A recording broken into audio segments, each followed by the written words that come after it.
کمونیزم یو له هغو الحادي نظریاتو څخه چې په نړۍ کې وده او پراختیا موندلې د کمونیزم نظریه ده. په دې بحث کې به یې په لنډ ډول وڅېړو. د کمونیزم تعریف: کمونیزم یوه فکري الحادي نظریه ده چې په ماده باور لري او د دې بنسټ دا دی چې ماده د هر څه اساس دی. دا نظریه تاریخ ټولنیز ټکر ته منسوبوي او د اقتصاد پر بنسټ یې تشریح کوي. د اقتصادي اړخ له مخې کمونیزم یوه ټولنیزه اقتصادي الحادي نظریه ده چې د خصوصي مالکیت له منځه وړل، د دولت بشپړ واکمني او د ملت مادي او فکري تسلیمي غواړي. د کمونیزم بنسټګر: د دې نظریې بنسټګر یو مادي پرست یهودی کارل مارکس میلادي کال 1813 تر 1883 و. د هغه په مرسته فریدریش انګلیس میلادي کال 1820 تر 1895 چې د کارل مارکس ملګری و هم ونډه واخیسته. دغه دواړه کسان د کمونیزم تر ټولو مهم بنسټګر ګڼل کیږي. د کمونیزم سرچینه: دا نظریه د بلشویک انقلاب د بریا وروسته په روسیه کې په عملي توګه واک ته ورسېده او د شوروي ټولنیزو جمهوریتونو په اتحاد کې وده او ټینګښت وموند. که څه هم تر دې وړاندې په اروپا کې د کارګرانو د ګوندونو لخوا تبلیغ کېدو او د تطبیق هڅې یې روانې وې، خو د علمي بڼې لومړی بېلګه یې شوروي اتحاد و. د کمونیزم د ظهور مهم عوامل: د کمونیزم په ظهور او وده کې لاندې عوامل رول لري. لومړی، د کلیسا یاغیتوب او سرکښي. د کلیسا د عقل او علم پر ضد جګړې د کمونیزم د ظهور لامل شوې. دویم، د سرمایه‌دارۍ ظلم او بېعدالتي.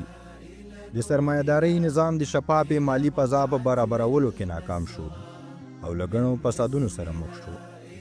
د همدې امله کمونیزم د سرمایه‌دارۍ د فسادونو د اصلاح په شعار سره څرګند شو. دریم، اروپا ته د اسلام د نجات ورکوونکي پیغام نه رسېدل او د مسلمانانو غیابت له واکمنۍ او د اروپایي ملتونو له لارښوونې. څلورم، استعمار او د هغه ناوړه پایلې. پنځم، د یهودیانو شومې دسیسې. شپږم، د اسلام دین په اړه ناپوهي. اووم، په اروپا کې صنعتي انقلاب.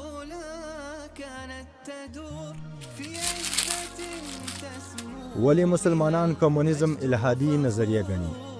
مسلمانان تل دا نظریه الحادي بولي ځکه چې کمونیزم د الله تعالی جل جلاله او ټولو عیبونو انکار کوي. د دوی شعار دا دی: په درې کسانو مارکس، لینین او سټالین ایمان لرو او په دریو څیزونو الله تعالی، دین او شخصي مالکیت کافر یو. د کمونیزم پیروان له دین سره جګړه کوي او دین د ملتونو د بربادۍ وسیله ګڼي. دوی پر دې باور دي چې ماده له ازله موجوده ده. کمونیزم او دین: لکه څنګه چې یادونه وشوه، کمونیزم له دین سره سخت مخالفت لري او هغه د خپلو غوښتنو د پوره کېدو په لاره کې خنډ ګڼي. دوی ټول ادیان د ملتونو د بدبختۍ وسیله ګڼي او وایي چې دین د سرمایه‌دارۍ او امپریالیزم په چوپړ کې دی.